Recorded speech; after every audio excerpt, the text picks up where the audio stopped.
Iets wat vir my persoonlik baie ontstellend is, goed wat geraak word is soos, ek het nou net die Engelse woord, restraining order, die kinderhof. Veiligheidsbevele. Ja, arrestasies, nadoodse ondersoeke. So jy kan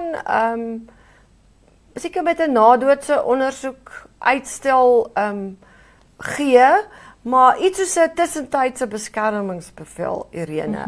In 'n kinderhof waar kinders onmiddellik uit 'n situasie verwyd. So ek hoop regtig in hierdie sloerstaking is daar landdroste wat besef, luister, ek moet opstaan vir myself. Aan die ander kant ook landdroste het 'n geldige rede. Hulle kla nou al lank oor behuisings en reistoelaas wat al in April goedgekeur is en in die Staatskoerant gepubliseer is, maar nog nooit uitbetaal is nie.